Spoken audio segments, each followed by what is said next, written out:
पिछले क्लास में मैंने संविधान सभा के बारे में काफी डिटेल में बताया था आप लोगों को, और संविधान का निर्माण कब संपन्न हुआ, संविधान को कब अपनाया गया, संविधान कब लागू किया गया, इसको लेकर के काफी चर्चा मैंने डिटेल में की थी। इसी के आगे अब आज हम चर्चा करेंगे संविधान को लागू करने के संबंध में। हम व्यापक चर्चा आज करने वाले हैं।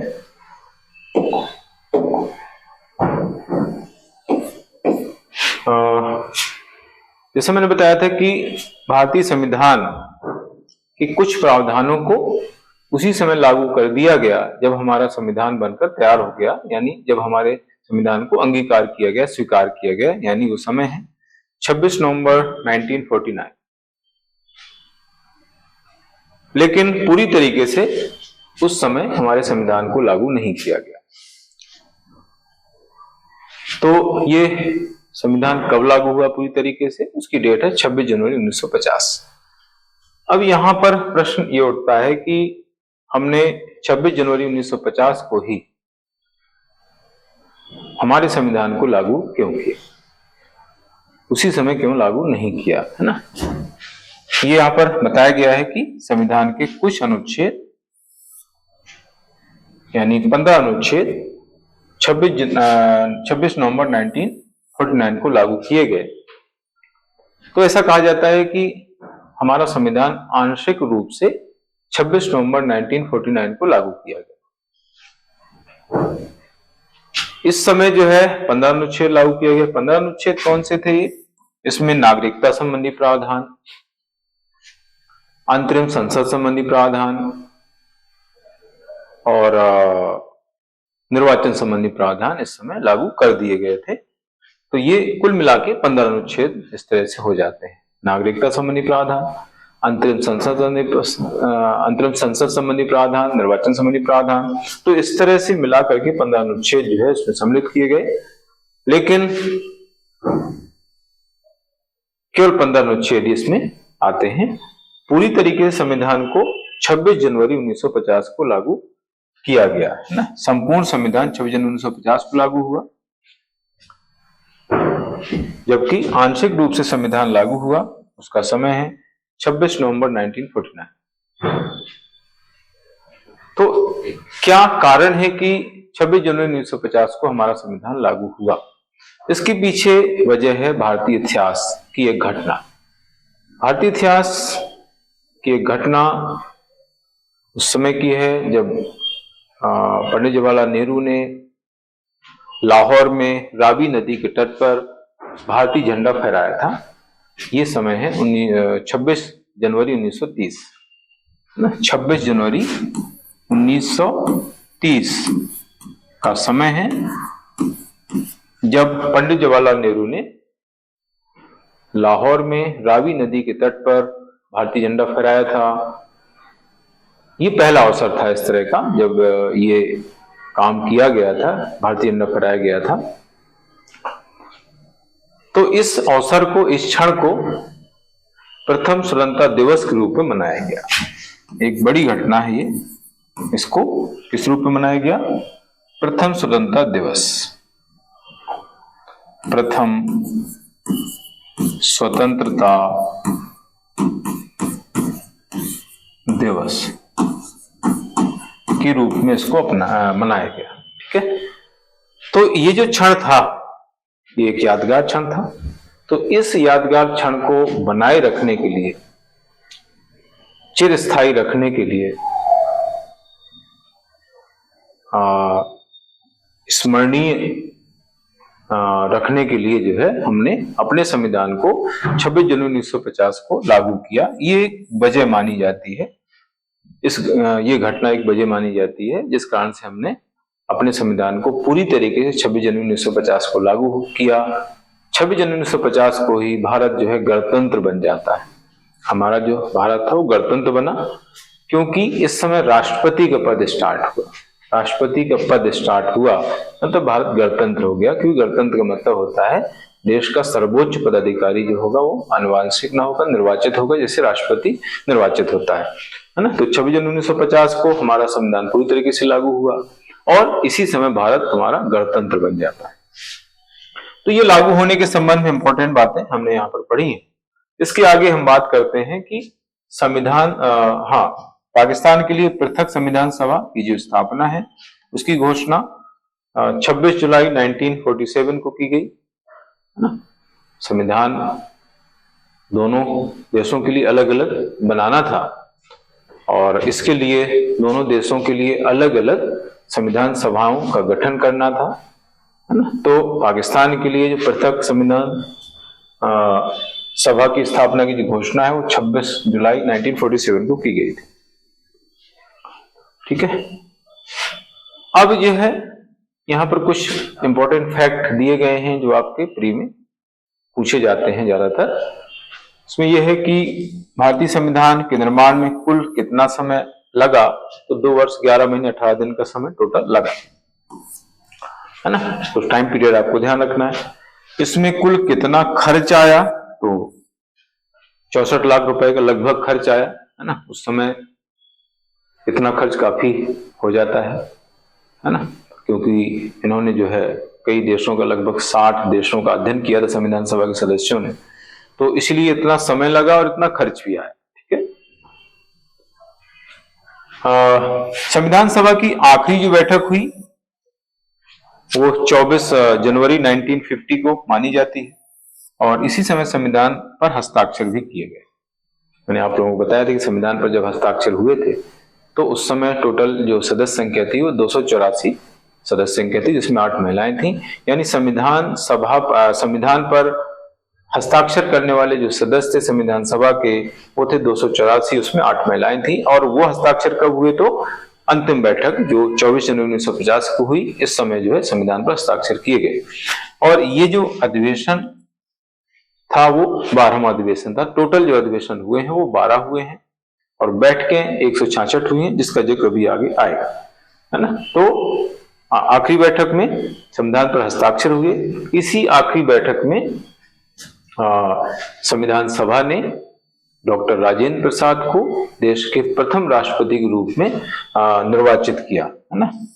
तो डॉक्टर राजेंद्र प्रसाद जो है पहली बार जब राष्ट्रपति बने तो वो संविधान सभा द्वारा चुने गए थे।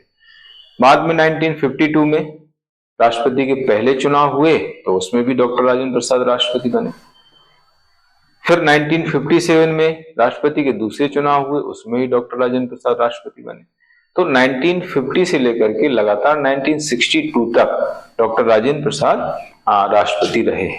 पहली बार जब राष्ट्रपति उनको ये बने तो संविधान सभा ने चुना, फिर 2 बार जो है लगातार ये राष्ट्रपति के पद पर चुने गए, निर्वाचित हुए। ठीक है। तो एकमात्र राष्ट्रपति हैं जो 2 बार लगातार राष्ट्रपति चुने गए। तो ये एक इंपॉर्टेंट क्वेश्चन हो जाता है कि पहली बार राष्ट्रपति उनको किसने चुना, निर्वाचन के माध्यम से चुने गए कि संविधान सभा द्वारा चुने गए। तो संविधान सभा ने उनको पहली बार राष्ट्रपति के रूप में चुना था और वो समय है 24 जनवरी 1950, जबकि उनका कार्यकाल स्टार्ट होता है 26 जनवरी 1950, है ना। तो ये काम आखिरी बैठक में हुआ। इसी बैठक में राष्ट्रगान और राष्ट्रगीत को भी जो है संविधान सभा ने स्वीकृति प्रदान की थी, अनुमोदित किया था, है ना। अब आगे हम बात कर रहे हैं कि संविधान सभा जिसने संविधान का निर्माण किया उसने और क्या काम किया, यानी संविधान सभा ने किन किन रूपों में, किस किस रूप में काम किया। तो संविधान सभा ने 2 रूप में काम किया। मेन काम उसका संविधान का निर्माण करना था, देश के लिए संविधान बनाना था। दूसरा काम उसका देश के लिए विधि का निर्माण करना था, है ना। इस तरीके से संविधान सभा ने उसी समय 2 रूपों में काम किया। देश के लिए संविधान का निर्माण करना यानी संविधान निर्मात्री सभा के रूप में इसने काम किया और विधि निर्मात्री सभा के रूप में भी इसी ने काम किया। तो यहां से क्वेश्चन बनता है कि भारत में अंतरिम संसद के रूप में किसने काम किया। ऐसे क्वेश्चन पहले आए हैं एग्जाम में, पुराना क्वेश्चन मैं बता रहा हूं एमपीपीएससी प्री का, जिसमें आया था कि भारत में अंतरिम संसद के रूप में किस संस्था ने काम किया। तो वो है संविधान सभा, है ना। विधि निर्माता के रूप में जो इसका काम था वो जो है इसका अंतरिम संसद के रूप में काम था, क्योंकि आज जो संसद काम कर रही है वही काम जो है संविधान सभा ने उस समय किया। लेकिन ये कब से किया? ये नवंबर 1947 से किया ऐसा काम। इसलिए ये काम जो है नवंबर 1947 से इस तरह का काम किया है। और कब तक किया? मई 1952 तक किया, क्योंकि मई में नई लोकसभा और राज्यसभा का गठन हो गया। मतलब इनकी 13 मई 1952 को बैठक हो गई, पहली बैठक हुई थी संसद की, यानी लोकसभा राज्यसभा की पहली जो बैठक हुई थी 13 मई 1952 को हुई थी। तो इसके ठीक पहले तक जो है संविधान सभा ने ही देश के लिए संविधान का निर्माण किया। तो इस तरीके से इसने काम जो किया उस समय अंतरिम संसद के रूप में किया। अंतरिम का मतलब होता है काम चलाऊ, तो काम चलाऊ संसद के रूप में इसने काम किया, है ना। मेन काम इसका संविधान निर्माता के रूप में था, जो गठन से 26 नवंबर 1949 तक इसने किया, क्योंकि 26 नवंबर 1949 को जो है हमारा संविधान बनकर तैयार हो गया। तो इसके बाद इसका ये काम खत्म हो जाता है। फिर उसका काम रह गया विधि के निर्माणकर्ता के रूप में। तो इसने जो है ये काम मई 1952 तक किया। मई 1952 तक हम क्यों कह रहे हैं? क्योंकि लोकसभा के चुनाव अप्रैल 1952 में हुए। पहला आम चुनाव, ये भी क्वेश्चन एमपीपीएससी प्री में आ चुका है कि भारत में पहला आम चुनाव कब हुआ? तो अप्रैल 1952 को पहला आम चुनाव भारत में हुआ है। राज्यसभा का भी गठन इसी समय होता है 3 अप्रैल 1952 को। इन दोनों की बैठक हुई 13 मई 1952 को। तो 13 मई 1952 के ठीक पहले तक जो है संविधान सभा ने एज ए संसद, अंतरिम संसद काम किया, यानी विधि के निर्माता के रूप में काम किया, है ना। डोमिनियन विधानमंडल के रूप में संविधान सभा की पहली जो बैठक हुई थी वो 17 नवंबर 1947 को हुई। यहां से जो है इसका विधि निर्माता के रूप में काम स्टार्ट हो जाता है 17 नवंबर 1947 से। और इसमें अध्यक्षता की थी उन्होंने जीवी मावलंकर ने। यानी जब विधि का निर्माण करने के लिए संविधान सभा की बैठकें होती थी तो उस समय जो है उसकी अध्यक्षता करते थे जीवी मावलंकर, गणेश वासुदेव मावलंकर। जीवी मावलंकर जो हैं ये स्वतंत्र भारत के प्रथम लोकसभा स्पीकर कहे जाते हैं। यानी पहली जब लोकसभा गठित हुई थी 1952 में, तो उसमें पहले जो स्पीकर यानी पहले लोकसभा अध्यक्ष थे जीवी मावलंकर, गणेश वासुदेव मावलंकर। ये भी क्वेश्चन एग्जाम में पूछा जाता है ना। तो विधि के निर्माता के रूप में पहली जो बैठक संविधान सभा की हुई थी उसकी डेट है 17 नवंबर 1947 और इसकी अध्यक्षता की थी जीवी मावलंकर ने। तो यहां से इसका काम विधि के निर्माता के रूप में स्टार्ट हो जाता है संविधान सभा का। और जब संविधान सभा की बैठक विधि के निर्माता के रूप में होती थी तो उसकी अध्यक्षता करते थे जीवी मावलंकर। जब संविधान सभा की बैठक संविधान का निर्माण करने के लिए होती थी तो उसकी अध्यक्षता करते थे डॉक्टर राजेंद्र प्रसाद, जो संविधान सभा के अध्यक्ष रहे हैं अंत तक। और संविधान सभा के अध्यक्ष जो डॉक्टर राजेंद्र प्रसाद थे उन्हीं को बाद में संविधान सभा ने भारत का राष्ट्रपति डिक्लेयर किया था। तो इस तरीके से संविधान सभा ने दो रूपों में भारत में काम किया है। एक तो संविधान निर्माता के रूप में काम किया है, दूसरा विधि के निर्माता के रूप में काम किया। क्योंकि भारत में जो है उस समय विधि का निर्माण करने के लिए कोई भी संगठन मौजूद नहीं था, तो संविधान सभा ने ही विधि निर्माता के रूप में काम किया। एक्चुअली संविधान सभा को विधि के निर्माता के रूप में काम करने के लिए अधिकार कहां से प्राप्त हुआ? तो ये अधिकार जो है भारतीय स्वतंत्रता अधिनियम 1947 से प्राप्त हुआ। भारतीय स्वतंत्रता अधिनियम 1947 के तहत जो है ये अधिकार इसको मिला है ना। इंडियन इंडिपेंडेंस एक्ट 1947 के तहत ये अधिकार मिला है। इस अधिनियम के तहत संविधान सभा को एक संप्रभु निकाय बना दिया गया है ना। मेंस में यहां से क्वेश्चन भी बन जाता है कि संविधान सभा एक संप्रभु निकाय थी, इस कथन की व्याख्या कीजिए कैसे थी, कहां से अधिकार मिला। इसी अधिनियम में कह दिया गया था कि संविधान सभा ब्रिटिश संसद द्वारा पारित किसी अधिनियम को समाप्त कर सकती है, उसको संशोधित कर सकती है। ठीक है, इसीलिए ऐसा कहा जाता है कि संविधान सभा स्वतंत्र भारत की प्रथम संसद कही जाती है। यहां से भी क्वेश्चन बन जाता है ना। स्वतंत्र भारत की प्रथम संसद, स्वतंत्र भारत की प्रथम संसद, प्रथम संसद इसको कहा गया है। ये भी एक इंपॉर्टेंट फैक्ट आपको ध्यान रखना है। अंतरिम संसद के रूप में काम किया, इसी को स्वतंत्र भारत की प्रथम संसद कहा जाता है क्योंकि इसने विधि का निर्माण किया भारत के लिए। इसने ही जो है देश के राष्ट्रपति को चुना, इसने ही जो है राष्ट्रगीत, राष्ट्रगान को जो है स्वीकृति प्रदान की, भारत के राष्ट्रमंडल संगठन से क्या संबंध होंगे उसको निर्धारित किया। इसीलिए इसको स्वतंत्र भारत की प्रथम संसद कहा जाता है। ये बहुत सारे रीजन है, हालांकि ये सारी चीजें मेंस के हिसाब से ज्यादा इंपॉर्टेंट है, प्री के हिसाब से उतना इंपॉर्टेंट नहीं है, मैंने जो डिटेल बताया है। लेकिन कभी प्री में इस तरह क्वेश्चन आ जाए तो आपको ध्यान रखना है। तो ये यहां तक ये कंप्लीट हो जाता है संविधान सभा से रिलेटेड इंपॉर्टेंट बातें। अब यहाँ पर कुछ और फैक्ट है, जैसे मैंने बताया था कि संविधान सभा की कुल बैठकें 166 हुई हैं, 12 अधिवेशन हुए हैं। संविधान सभा के कुल अधिवेशन 12 हुए हैं और कुल बैठकें हुई हैं 166। प्रारूप समिति की कुल बैठकें 141, प्रारूप समिति ड्राफ्टिंग कमेटी की कुल मीटिंग्स हुई हैं 141। संविधान सभा की कुल बैठकें हुई 166। संविधान सभा के कुल सेशन यानी अधिवेशन कितने हुए हैं तो 12 है ना, जो अधिवेशन होते हैं। फिर उसके अंतर्गत बैठकें होती हैं, है ना। जैसे अभी सत्र चलते हैं, अधिवेशन यानी सत्र, तो उस सत्र के अंतर्गत जो बैठकें होती हैं वो आपको इस तरह से इसमें बताई गई हैं।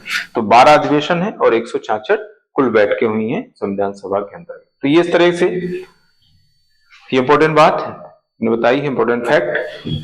कुछ ऐसे कोटेशन जो एग्जाम में पूछे जाते हैं, ये क्वेश्चन आया हुआ है एग्जाम में। डॉक्टर अंबेडकर ने भारतीय संविधान को पवित्र दस्तावेज कहा, ये क्वेश्चन पूछा गया है कि किसने पवित्र दस्तावेज कहा भारतीय संविधान को, तो doctor B R Ambedkar. Ivor Jennings ने भारतीय संविधान को वकीलों का स्वर्ग कहा है ना। आइवर जेनिंग्स ने संविधान को क्या कहा है, वकीलों का स्वर्ग। वकीलों का स्वर्ग क्यों कहा है, अब ये मेंस का विषय हो जाता है, मेंस में इस तरह के क्वेश्चन आते हैं। वकीलों का स्वर्ग कहने का उनका मतलब ये था कि संविधान सभा में ज्यादा सदस्य वकील थे और उन्होंने जो है कानूनी भाषा का प्रयोग किया। तो कानूनी भाषा का प्रयोग जो है वो वकीलों के लिए तो अच्छा है, उनके समझने योग्य है, लेकिन अन्य व्यक्तियों के लिए वो समझ से परे। तो वकीलों के लिए तो बहुत अच्छी चीज हो गई, इसलिए उसको कह दिया गया वकीलों का स्वर्ग, क्योंकि उनको समझ में आ रही थी भाषा। लेकिन अन्य लोगों के समझ से परे थी, यानी अन्य लोगों के लिए वो भाषा जटिल थी, इसलिए जो है अन्य लोगों के लिए काफी मुश्किल भरी ये भाषा कही जाती है, समझ से परे कही जाती है, इसलिए इसको कह दिया जाता है वकीलों का स्वर्ग, वकीलों के लिए अच्छा है। तो ये एक कोटेशन आपको प्री में एग्जाम में पूछ सकता है। मेंस में अगर कहें तो ऐसा पूछ सकता है कि भारतीय संविधान को वकीलों का स्वर्ग किसने कहा है, क्यों कहा है, तो वहां पर आपको 2 मार्क्स में इसका आंसर लिखना पड़ेगा, एक्सप्लेन करना पड़ेगा। तो इस तरीके से ये पूरा हो जाता है यहां तक। इसके बाद आगे भारतीय संविधान का जब निर्माण किया गया था तो उसमें लगभग 60 देशों के संविधानों का अध्ययन किया गया था, ऐसा कहा जाता है। इनमें कुछ देशों के संविधानों के प्रावधानों को भारतीय संविधान में सम्मिलित किया गया। ये स्रोत के अंतर्गत हम पढ़ रहे हैं। ये टॉपिक यहाँ से दूसरा टॉपिक स्टार्ट हो जाता है, भारतीय संविधान के सोर्स। अभी हम पढ़ रहे थे भारतीय संविधान का निर्माण संविधान सभा के बारे में, तो भारतीय संविधान का निर्माण संविधान सभा टॉपिक कंप्लीट हो जाता है ना। आपके सिलेबस में क्लियर मेंशन किया गया है, तो मैंने विस्तार से संविधान सभा को बताया है। अब यहाँ पर सेकेंड टॉपिक स्टार्ट होता है भारतीय संविधान के सोर्स। ये एकदम फैक्चुअल टॉपिक है, फैक्ट इसमें पूछा, सीधा फैक्ट आ जाता है कि डीपीएसपी यानी राज्य के नीति निर्देश सिद्धांत हमने कहाँ से लिए, मौलिक अधिकार कहाँ से लिए, प्रस्तावना कहाँ से ली है ना, संसदीय प्रणाली हमने कहाँ से ली है। इस तरह के डायरेक्ट क्वेश्चन एग्जाम में पूछे जाते हैं सोर्स से, है ना। तो आपको सीधे जो है याद कर लेना है कि ये जो व्यवस्था है संविधान की किस देश के संविधान से हमने ली हुई, ठीक है। तो जब हमारे संविधान का निर्माण हो रहा था तो लगभग 60 देशों के संविधानों का अध्ययन किया गया। तो भारतीय व्यवस्था के अनुरूप जो संवैधानिक प्रावधान थे उन प्रावधानों को हमने लेकर के भारतीय संविधान में सम्मिलित कर दिया, है ना। तो इसलिए भारतीय संविधान को उधार का थैला कहा गया है ना। अलग अलग देशों से हमने प्रावधानों को लेकर के भारतीय संविधान में उनको सम्मिलित किया, इसलिए भारतीय संविधान को कहते हैं भारतीय संविधान उधार का थैला है। भारतीय संविधान इसको कहा जाता है उधार का थैला कहा गया है। तो इस तरीके से इसको ये नाम दिया गया है। अब आगे है क्या क्या सोर्स इसके अंतर्गत आते हैं, कहां कहां से क्या चीजें मिली है। पहले 3 बड़े स्रोत, संविधान के 3 बड़े स्रोत यहाँ पे बताए गए हैं, यानी सबसे ज्यादा प्रावधान कहां कहां से हमने लिए हैं। तो सबसे बड़ा जो स्रोत कहा जाता है भारत शासन अधिनियम 1935 से, मैंने आप लोगों को बताया था कि भारत शासन अधिनियम 1935 के से प्रावधान हमने ज्यादा लिए हैं। भारतीय संविधान के लगभग 70% सोर्स, 70% प्रावधान का स्रोत 35 का अधिनियम है ना, मतलब 35 के अधिनियम से हमने सबसे ज्यादा प्रावधान लिए हैं। इसके बाद ब्रिटिश संविधान का नाम आता है, इसके बाद आता है यूएसए का संविधान। तो 3 बड़े सोर्स भारतीय संविधान के कहे जाते हैं, भारत शासन अधिनियम 1935, ब्रिटेन का संविधान और यूएसए का संविधान। इसके बाद हम अलग अलग प्रावधानों के बारे में पढ़ेंगे कि कहां से हमने कौन सा प्रावधान लिया हुआ है। तो सबसे पहले भारत शासन अधिनियम 1935 के बारे में हम लोग बात कर रहे हैं कि यहां से हमने क्या क्या लिया है। तो यहां से हमने लोक सेवा आयोग की व्यवस्था ली है। लोक सेवा की व्यवस्था हमने यहां से क्यों ली, हम ऐसा क्यों कह रहे हैं, क्योंकि 35 के अधिनियम में ही जो है पहली बार ऐसा हुआ कि 3 लोक सेवा आयोगों का प्रावधान किया गया। हालांकि लोक सेवा आयोग का सबसे पहले प्रावधान अगर आपको पूछा जाए तो 1919 के अधिनियम से लिया गया है। पहली बार प्रावधान 1919 के अधिनियम में किया गया था, लेकिन वो केवल एक ही लोक सेवा आयोग के गठन का प्रावधान किया गया था। 3 तरह के लोक सेवा आयोगों के गठन का प्रावधान 35 के अधिनियम में आया। संघ के लिए संघीय लोक सेवा आयोग यानी एफपीएससी, प्रांतों के लिए प्रांतीय लोक सेवा आयोग और 2 या 2 से अधिक प्रांतों के लिए संयुक्त प्रांतीय लोक सेवा आयोग का प्रावधान गठन का प्रावधान किया गया। और इन्हीं तीनों को हमने भारतीय संविधान के अनुच्छेद 315 में सम्मिलित किया, नाम चेंज कर दिया गया। संघीय लोक सेवा आयोग का नाम हो गया संघ लोक सेवा आयोग, प्रांतीय लोक सेवा आयोग का नाम हो गया राज्य लोक सेवा आयोग, संयुक्त प्रांतीय लोक सेवा का नाम हो गया संयुक्त राज्य लोक सेवा आयोग। इस तरह से तीनों आयोगों की बात जो है यहाँ पर कही गई थी। इसलिए हम कहते हैं कि लोक सेवा आयोग के गठन का प्रावधान 35 के अधिनियम से हमने लिया है। आपको अगर पूछा जाए कि पहली बार लोक सेवा के गठन का प्रावधान कहाँ उल्लिखित था, तो भारत शासन अधिनियम 1919। केंद्र तथा राज्यों के मध्य शक्तियों का विभाजन, ये भी यही का है। ऐसा क्यों हम कह रहे हैं, क्योंकि तीनों सूचियां यहां पर सम्मिलित हो जाती हैं। 2 सूचियां यानी केंद्र सूची और राज्य सूची, ये 1919 के अधिनियम में थी। तीसरी सूची समवर्ती सूची 1935 के अधिनियम में जोड़ी गई। इसलिए हम कहते हैं कि 35 के अधिनियम से हमने जो है तीनों सूचियां यानी शक्तियों का विभाजन क्लियर कर लिया हुआ है। अगर हम ये कहें कि केंद्र राज्यों के मध्य शक्तियों का विभाजन सर्वप्रथम किस अधिनियम के तहत किया गया, तो 1919 का अधिनियम आता है। लेकिन ओवरऑल विभाजन तीनों सूचियों के संबंध में जिक्र तो 35 के अधिनियम से माना जाता है ना। तो ये है केंद्र राज्यों में शक्तियों का विभाजन। ये प्रावधान जो है कनाडा के संविधान से भी हमने कुछ हद तक लिया हुआ है। कनाडा के संविधान से हमने इसमें से एक चीज ली है, वो है अवशिष्ट शक्तियां। तीनों सूचियां हमने 35 के अधिनियम से ली है, संघ सूची, राज्य सूची, समवर्ती सूची। और चौथी चीज, 4 चीज है इसमें, केंद्र तथा राज्यों के मध्य शक्तियों के विभाजन में 4 चीजें आती हैं, संघ सूची, राज्य सूची, समवर्ती सूची और चौथी है अवशिष्ट शक्तियां। तो अवशिष्ट शक्तियां हमने ली है कनाडा के संविधान से, जो केंद्र को दी जाती हैं। और 3 सूचियां जो मैंने वही बताई हैं वो भारत शासन अधिनियम 1935 से ली गई है ना। तो ये जो प्रावधान है केंद्र तथा राज्यों में शक्तियों का विभाजन, 2 सोर्स हैं इसके, 35 का अधिनियम और कनाडा का संविधान। लेकिन अगर आपको क्वेश्चन आता है और दोनों उसमें ऑप्शन रहते हैं, तो फिर आपको 35 का अधिनियम लगाना पड़ेगा, क्योंकि ज्यादा प्रावधान इससे संबंधित हमने 35 के अधिनियम से लिए है। केवल एक प्रावधान अवशिष्ट शक्ति हमने ली है कनाडा के संविधान से। ठीक है, संघीय शासन, राज्यपाल का कार्यालय, ये भी हमने 35 के अधिनियम से लिया हुआ है। संघीय शासन हम कनाडा के संविधान से हमने लिया हुआ, दोनों से हमने लिया।